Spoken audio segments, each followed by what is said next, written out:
Think of it as the rough draft of the podcast world.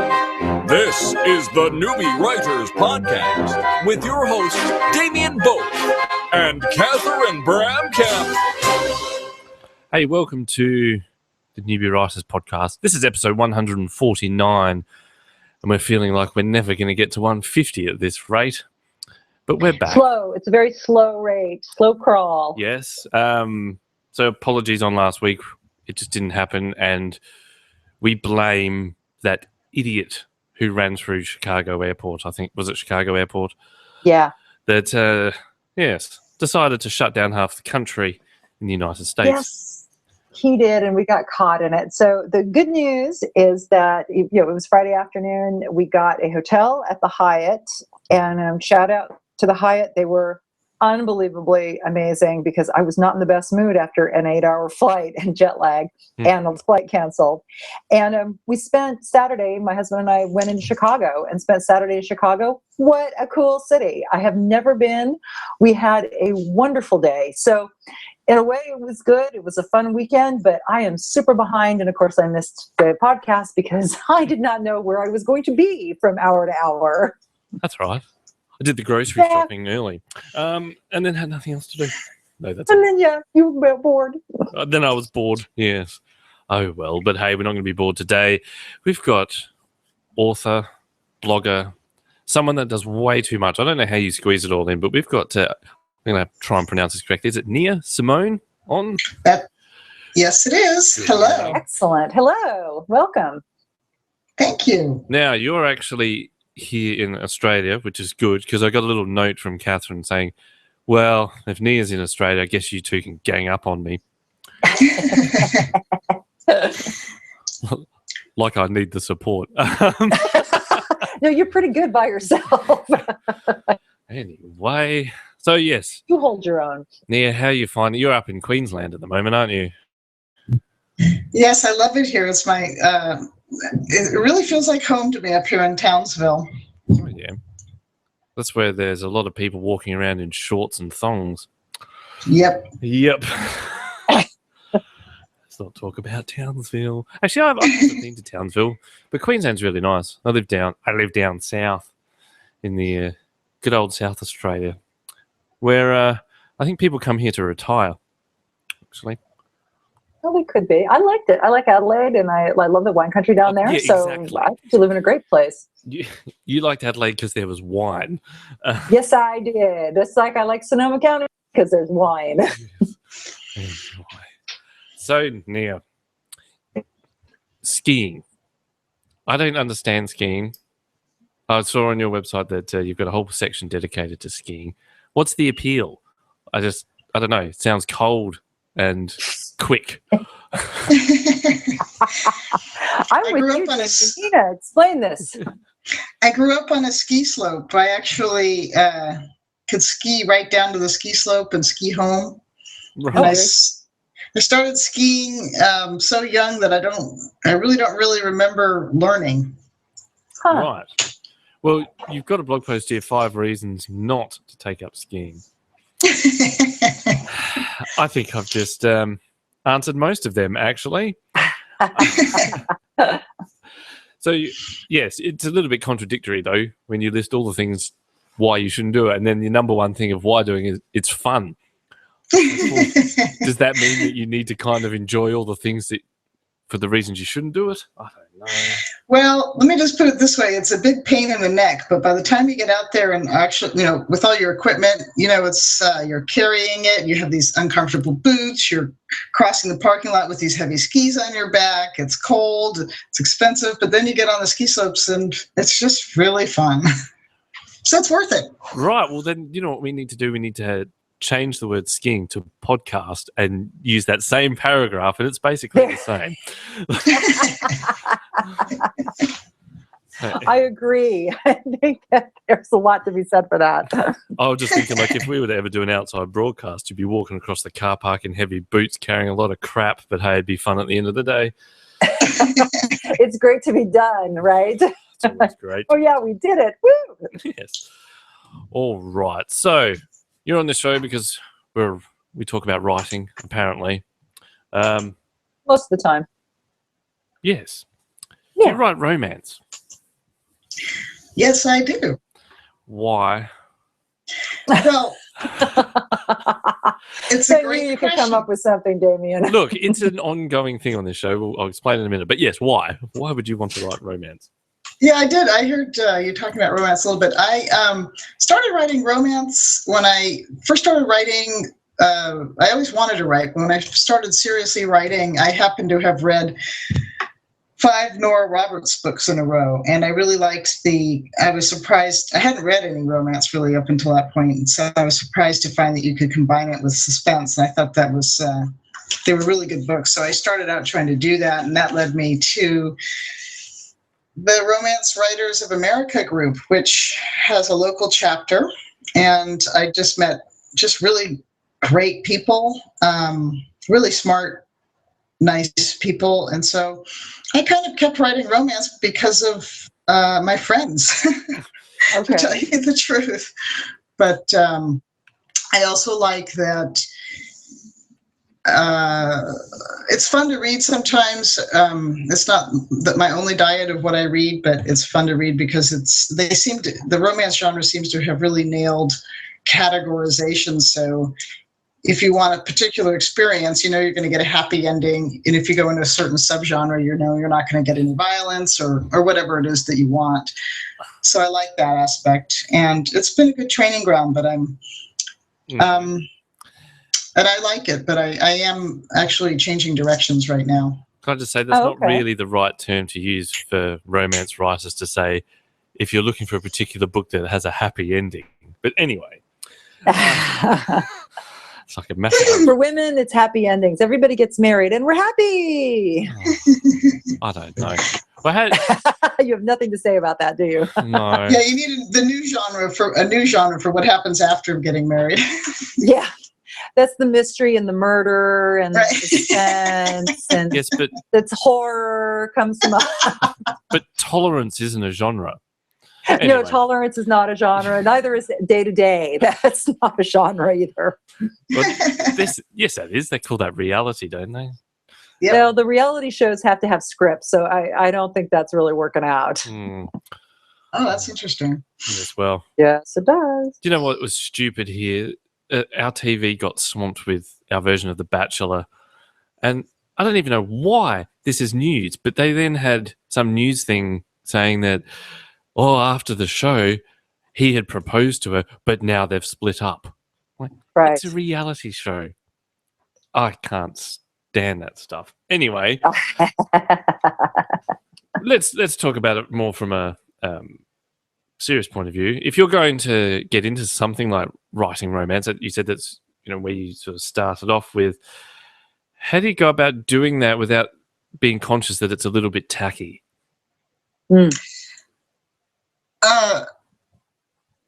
I don't really. It's it's all in the eye of the beholder. I don't really consider it tacky. Like if you, if you sit down to write something, do you then sort of show it to your husband? He'll say, "Oh, yeah, okay." Like, how do you know that what you're writing is good romance? As much as I personally don't like it, you can have really poorly written, like The Bachelor type show stuff, or you can have, quite involved stuff. How do you know? Like, do you just push through it, just keep writing it, and take it to the groups, and they can say, "Yep, that's atrocious. Keep trying." Yes. Exactly. And that's what was one of the things that I loved about Romance Writers of America was I went through years of that and then finally graduated to get someone else to publish me. And that was nice because I always wanted to get to the point of being published and so I could have an editor helping me instead of my critique partners and contest judges. But yeah, you go through a lot of bad writing before you get to something that's good, but I think there can be good writing and bad writing in any genre. I try to do good writing. What's the worst or corniest scene that you've written? Like when you was typing it going, okay, that's a bit much. Well, I didn't realize that I had a editor for my first book, which I didn't end up publishing, but she found it for me and she said, well, there's a thin line between drama and melodrama. Yeah. I think I was really getting a little too sob sceney in one scene. Please don't say that you had your character a single tear rolled down her eyes as she longingly looked at him while he tore his shirt off on the pirate ship. Oh my gosh, you're a genius. Something along those lines. Cool. Yeah, that got cut. Right. That part get cut, the pirate part got cut. Send them to me. I'm going to publish it. God. I don't know. I warned her about you. She said she'd come on the show anyway. Maybe we need that on our podcast requirements. For anyone that's curious, if you end up a guest on our show, we do send out some requirements to be on here.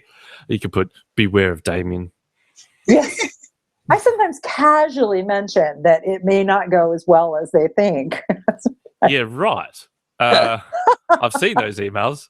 I'd hate to see what your version of subtle would be then. I don't have a lot of time. I just have to do it. It's like, here's how it's going to be. Yeah, he pushes the buttons. One thing, let me ask you, Nina. One thing that has always impressed me, and I'm working. One of my clients is a very successful romance writer, and the one thing that impresses me about romance writers is how good, in general, romance writers are at marketing and at staying in touch with their fans and really spending a lot of time getting the books out there. And I think all of us can learn from those efforts. What do you do to get your books out there and get your books sold? What kinds of promotions do you do? Well, it's kind of a dynamic changing thing. And the nice thing is my publisher have a weekly chat, and they teach us what to do, and they kind of give us suggestions and things. So That's cool. Is a dynamic thing. With my first book, I did a blog tour. Actually paid Goddess Fish Promotions to have me visit 50 blogs. But now blog tours are not as effective. So it's just constantly changing. So I know Facebook is really important to have a Facebook page where fans can find you that way. And now Pinterest is hot. So I have my blog, and I've been taking my blog pictures and putting them in Pinterest. But then I found out from our marketing person that it's important also to pin other people's pictures. So I pin into travel and stuff, but marketing is something that I would say I've made some mistakes on, and I've actually learned quite a bit about, and I've had to rebrand myself. And so my blog has actually attracted, I just started blogging about things that were interesting to me, and it turned out not to be at all effective for marketing romance. Okay. But so you can't just say, well, I mean, basically it was a lesson that I had to learn that you have to sort of find overlaps. There's some overlap between some things and romance writers. What are those? Well, things that romance writers are going to be interested in. That's what you need to blog about, which I didn't. So I actually ended up creating, I did actually find some overlap that were people who were interested in travel and photography, which I mostly do. There was some overlap there with people who were interested in my speculative and general fiction. So that worked out, which is great because I'm actually shifting in that direction. So, but anyway, it's I think you have to. I don't know, but I think that if you're going to do a blog, you have to blog about things that are interesting to the target audience. Blogs are also really time consuming, so a lot of people just do Facebook. And then I think blog hops are hotter now than blog tours. So tell us the difference between those two. Let's pretend I don't know. Yeah. I just learned this myself, so let me see if I got this right. Okay. A blog tour is you go and visit a bunch of blogs promoting your book. Okay. And then a blog hop is a bunch of writers who have blogs have they announce it, and then they do it all in this. They do a blog party on a particular day. I think that's right. And then readers can hop between the different blogs and enter contests and things. Okay. They do that on Facebook too. They have Facebook parties with similar setup. Yeah. Yeah. So authors, because I just witnessed one. I wasn't running it because it didn't go well. I'm glad it wasn't me. It was a group of like-minded writers. So in this case, they were romance writers, and each one went on at half-an-hour intervals and they had all their information, and then people visited that Facebook post. I don't know. I'll be honest. It didn't look very effective to me. Maybe the blog hop is a little more effective. Have you had experience either way where you could actually say, yeah, this worked, this didn't work? No, I haven't tried it yet. To be honest, I'm in a quandary. I have a book coming out, another romance coming out, and I haven't figured out what I'm going to do yet. I've just been throwing stuff out there and doing the best I can. If I knew what worked, I would be happy to tell you, but I don't know yet. Yeah, well, if I knew what worked, I'd be richer. So there you go.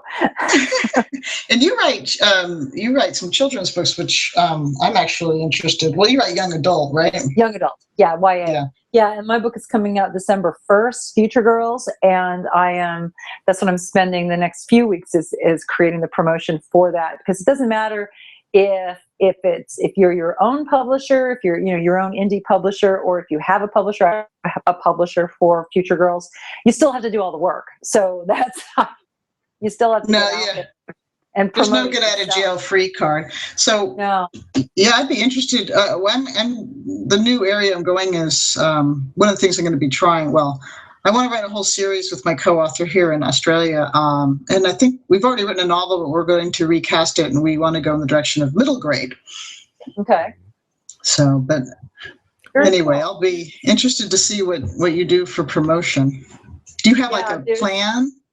I have let's talk about this just as for everybody. So one of the things that I am doing initially is there's a whole bunch of reviewing blogs. So I'm not doing a blog hop or a blog party, but I am going to go through and submit.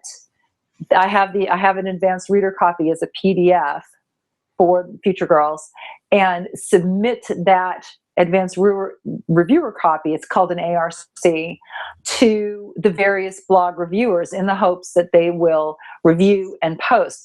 Those posts then count for all of those Amazon reviews that you see. So that's part of my first strategy, is to go through, and there's I went in and just typed in young adult reviewers and got 100. There's lots of lists of those. So I'm just going to work my way through it. And then I also have another separate list of book promotions that I used for my real estate mystery books. And I'm going to go return to that and see what would be appropriate for a young adult genre. Because the bad news is you have to visit all of these sites to see who the editor is, how do you submit things to them for review, and what do they like? Because if they don't like your genre, just don't send it to them. That's pretty easy, but you'd be surprised how many people don't pay attention to that.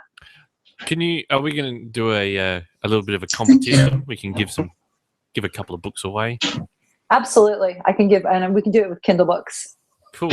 Well, I don't know. We haven't talked about this much at all, but we should see if any listeners want to do something. I don't know.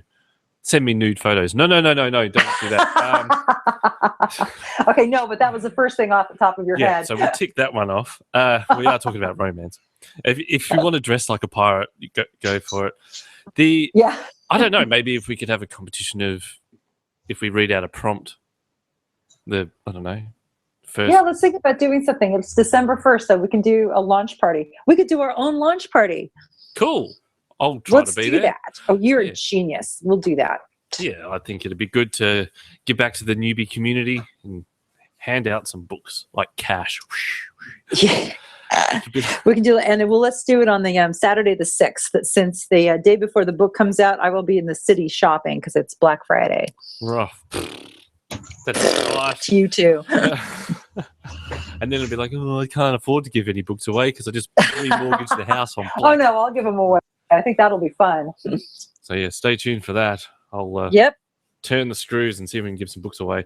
So Nia, you write under a different name though for the speculative fiction, don't you? You've got Yes, like I said, I made a lot of mistakes. I like to, I don't like to, but I seem to try everything and make mistakes first and then figure out what I want to do. But yeah. The same club. Nia Simone, I want to do middle grade books, and so I don't want any overlap with any romance titles. And I have a book under Nia Simone. And I'm doing my new book that's coming out is going under a completely different name.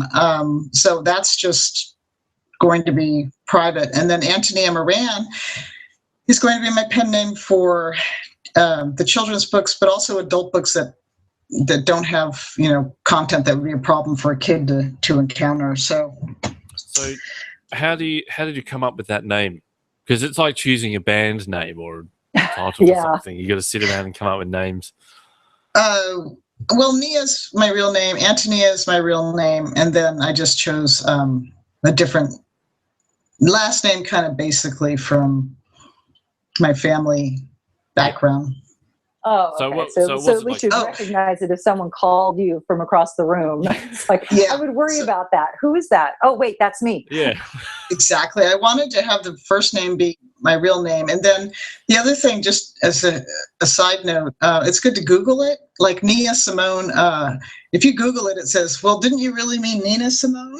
So it's like, thank you. See, so when I Googled and then there's just a ton of romance titles and stuff under Nia Simone. So I really didn't want to use that for the kids stuff. And also Nia Simone's a very famous singer, I think. That came up. Well, yeah, that's just it. It's Nina.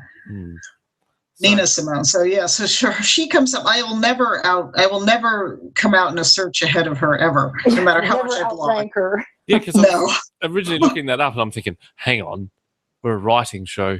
How come we got a singer in here? That's not right. So yeah, that's what I asked though with pen names, we won't get into that. But I just think that it'd be hard to choose another name. I don't know what my pen name would be.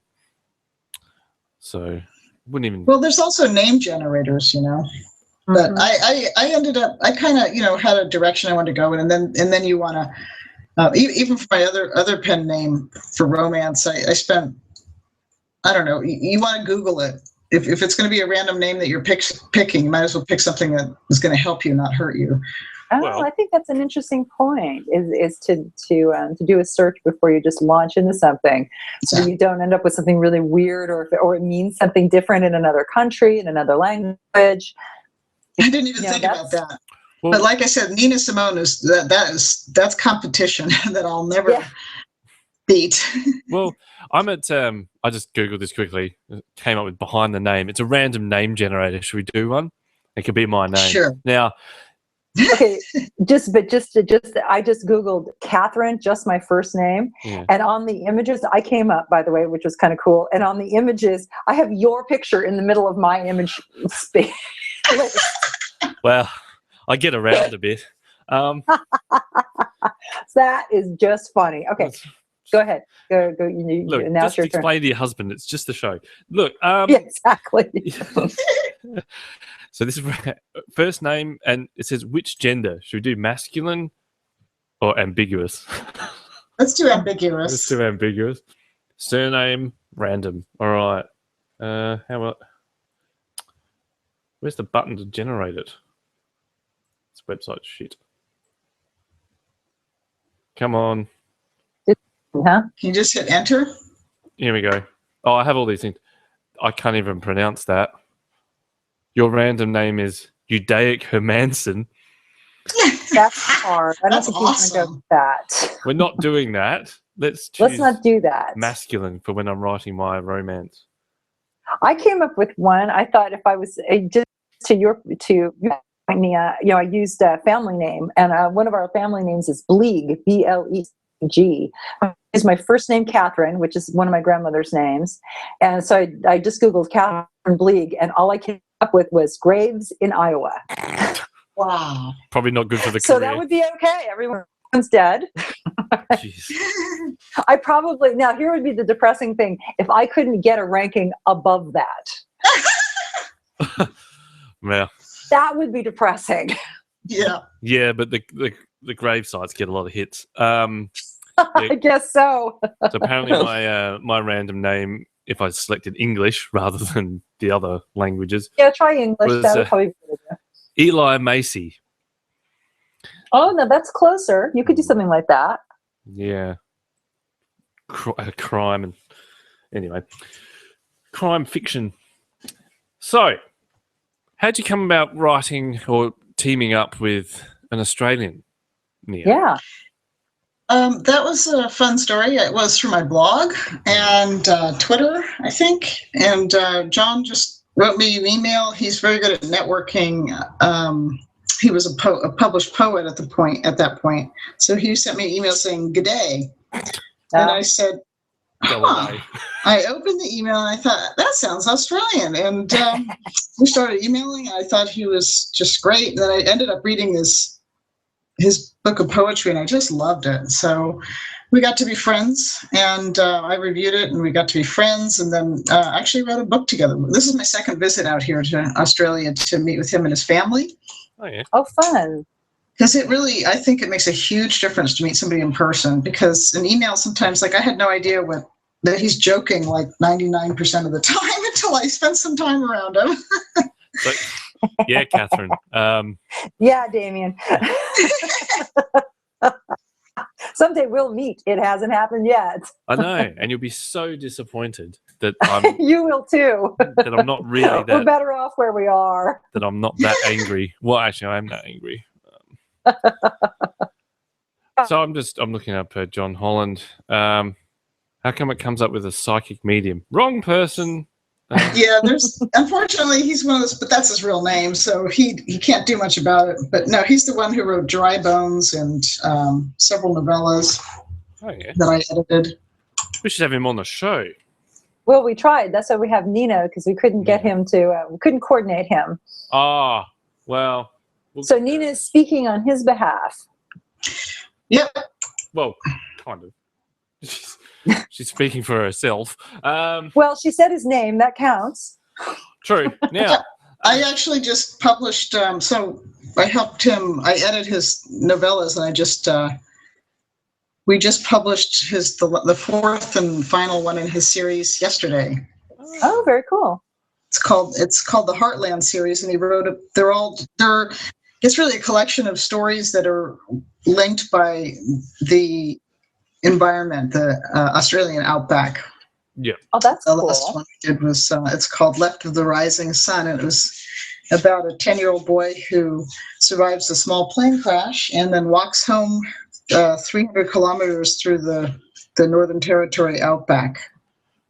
Oh, that sounds riveting. I don't know how. Oh, the sound of deserts. I've driven through there. It's a scary place. Yeah, it's interesting because John, with his background in growing up on a station in the outback, he just knows a lot about what somebody would need to do, what they could eat, and how they could survive. So, he made it really fun because he introduced another character, the Aboriginal man, old man who's gone out to the outback to die, and they become friends. So that's a wonderful section in it. So it moves right along. So he's got that knowledge of growing up in the outback. When you met him, did he make you eat outback food? No, but I did. His wife made sure that I tried Vegemite sandwiches my first time out. We all do that. Now, You all do that. of course we do. But I wanted to try it too. But it was pretty fun. I learned you want to put just a little bit of Vegemite on there. Yes, you are allowed to say it's just foul. pretend you're slathering it on, but not really, and then feed it to some like kangaroos or something. It's like, oh no, that was lovely. So, yeah, did you find it terrible? You are allowed to say it. I liked it. I actually, as long as you don't put on too much. But no, it was good. You didn't do it with butter, did you? That's cheating. I did. Oh yeah, I did. Oh, yeah. That's cheating. I wanted to cheat. You should have seen. No, you did miss that. We actually gave our boys the Vegemite. They took big swigs of it, and I haven't seen faces like that since they accidentally tried my latte. Wow. They were just. It was priceless, and I'm sorry we weren't filming because they just like, oh my god, what is this stuff? Yeah, there's a It's like, video. I just expanded your horizons again. Whoops. There's a video going around of kids trying it, and they sort of lick it. And one person was like, "Oh, is this like off Nutella?" And I'm thinking, how far out are your taste buds if you think it's a stale Nutella? It tastes nothing like Nutella. No, it's salty. It's like that would be very off for Nutella. Yeah, I have it every morning on toast. Do you really? Yeah, it's good for you. All right, we'll take that under advisement. It's not my favorite thing at all. I have almond butter. Nothing wrong with Vegemite, but yes, I agree. It is an acquired taste. Now, just quickly, because I know Nia's got to go. It's been a pleasure having you on. Whereabouts can we find all your stuff? Let's hit the world with websites and Twitter and that sort of thing. And all that good stuff. Oh, well, thank you. My Twitter handle is at Nia Simone 4. And my blog, which is probably the best place to find me because I blog every other day usually. Wow, good for you.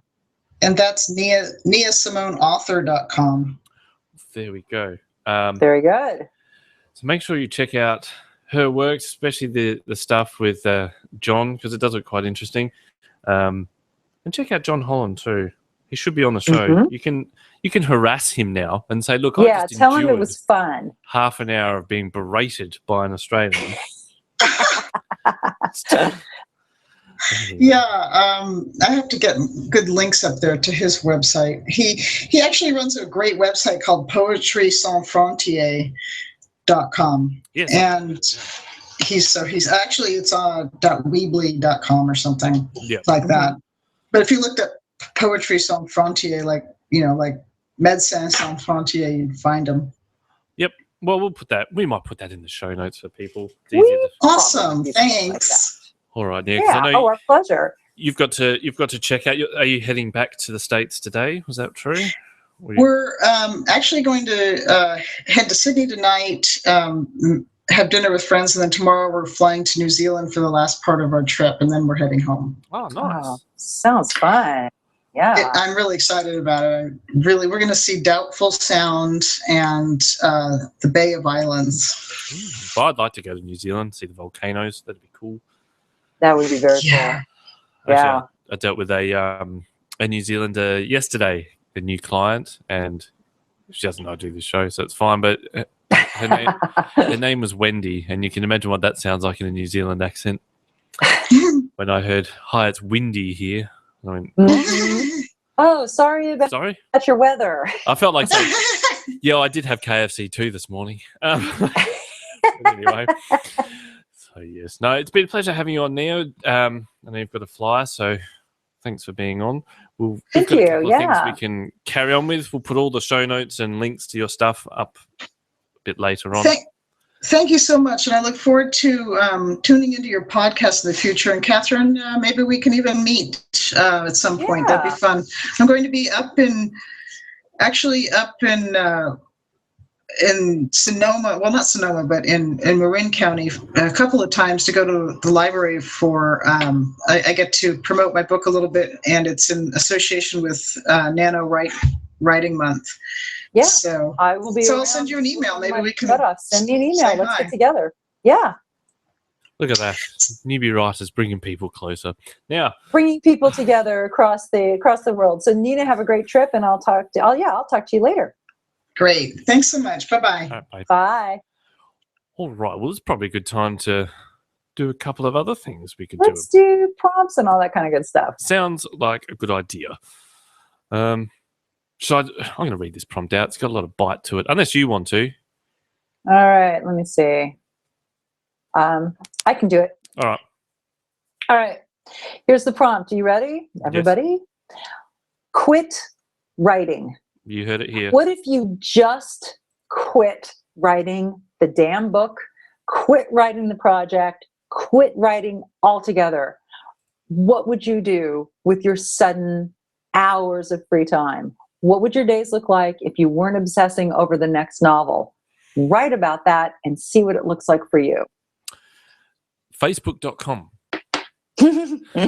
I think for a lot of people. Exactly. It's like, well, maybe you do something a little bit more productive than Facebook, but okay. Quit writing. Yeah. I mean, I just thought it was an interesting idea. What would happen if you quit? I fantasize about that, and then I think it'll never happen because I just am too compulsive about it. I would just like, no, gotta write. Well, yeah, it's a routine for you now, really. Yeah. And I think that's the key somehow. And that's yeah. why I'm not, into it 100% like every day, because it's not my routine. At the moment, definitely needs to be a routine, and you need to have it and just say, I'm doing this now, and protect the time. I mean, there's all sorts of things that go along with that. You're right. Yeah, but you have to push through that for at least 2-3 months, I would say, of saying every night. Or at least 21 days. They say it takes 21 days to create a habit. Yeah, unless you're on cocaine, it takes about 2 weeks. But yeah, I think that's the key. Is that you need to make it a routine. And it's not a routine for me, that's for sure. My routine is other things, and I'm still far behind on that.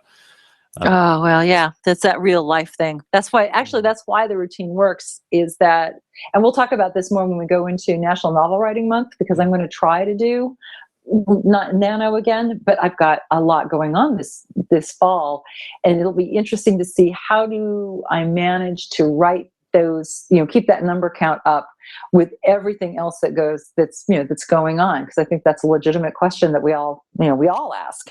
Well, yeah, and I think this month, because you're going to be focusing on your book coming out.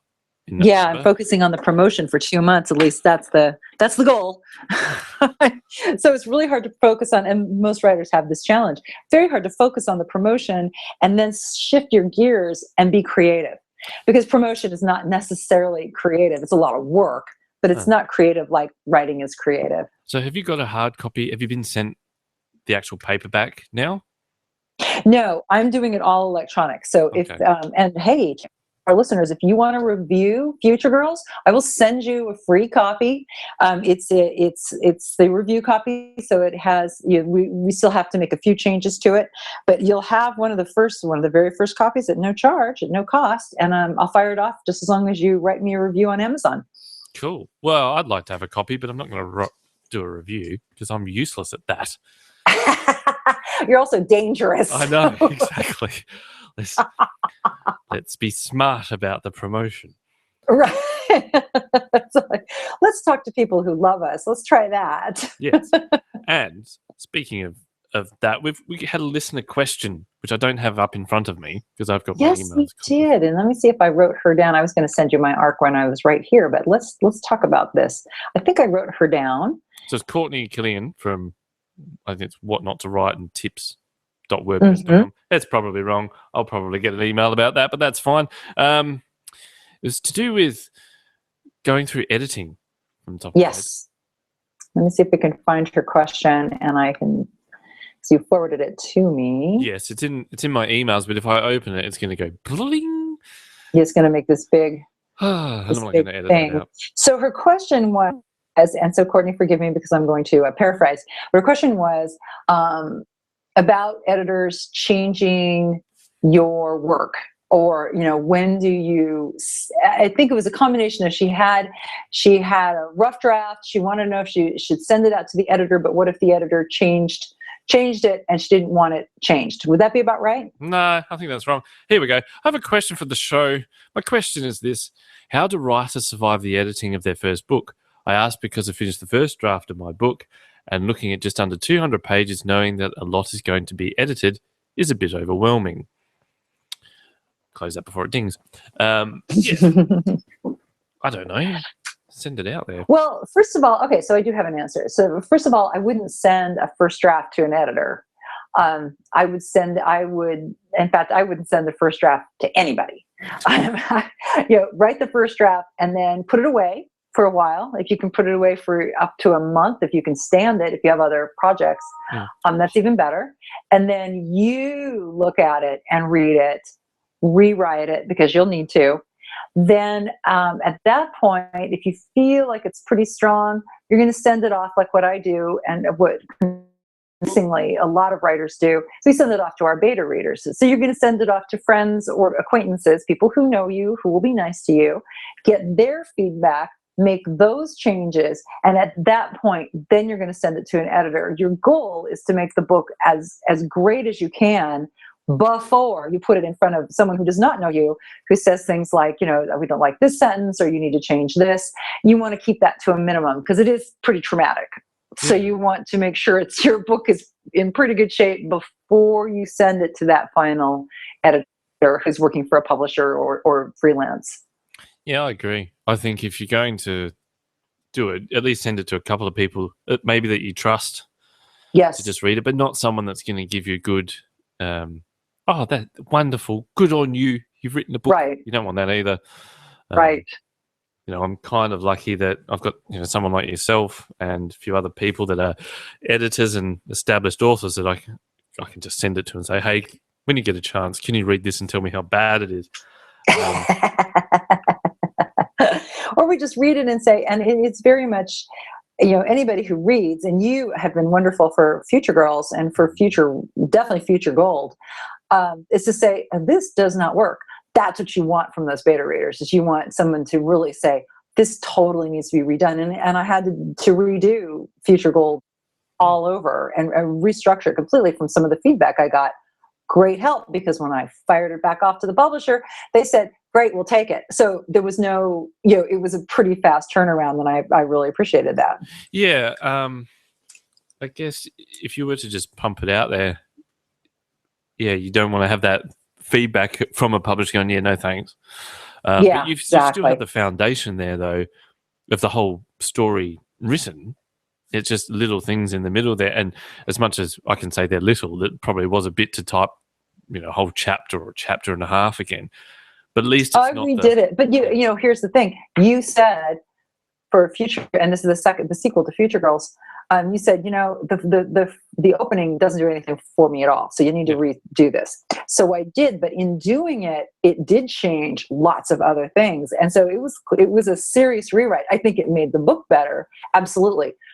Yeah. But you have to be prepared for that. It's like, oh, okay, we're going to restructure the main character. Okay. And you just, you bite the bullet and you do it. Yeah, but you still had the character's name, what they were set out to do, that sort of thing. So at least you weren't just writing with the next page is blank and you don't know where it's going. You still had that foundation, but you just had to change, the how. But yes, feel free to send me a copy. I did. All right. I think. Okay, so we have tortured sentences. We have, there we go. We've got tortured sentences and word of the week. Yes, well, word of the week. Let's do it. This is brought to you by Audible. We haven't shouted them out for a little while. So audibletrial.com/newbie writers does support us. We should see how we go about getting Catherine's books up there. Well, I have to spend, in fact, we're going to talk in November to Betsy Fassbinder, who created her own audiobook and produced it. So we're going to learn about how much it costs to create those fabulous audiobooks. Well, let's look someone up and we can play a bit. Who should we look up? Well, I'm reading a Van Gogh biography, so that probably wouldn't be very good. No. I've only got one here. Yeah, exactly. Why don't you look up the new, I'm totally drawing a blank. Cool. See if one of Nia's books is up. No, it doesn't come up. I tried. Look, I don't know. What's a classic book that you like to read? Tale of Two Cities. Right. I'm sure. Oh, comes up. There you go. See, Audible's pretty good. But yes, if you check out Audible, you can sign up for a free trial and you get a free book by Charles Dickens. Let's listen to some of this. A Tale of Two Cities, A Story of the French Revolution by Charles Dickens. Narrated by Simon Vance. This unabridged audiobook was produced in the year... Yes. Well...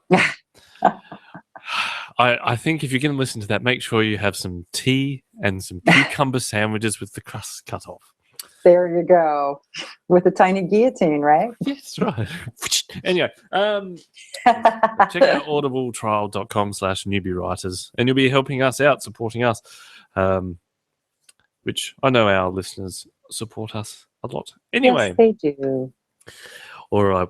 So, word of the week comes from a word a day by Anu Garg, and this word is consonance, which I've heard before.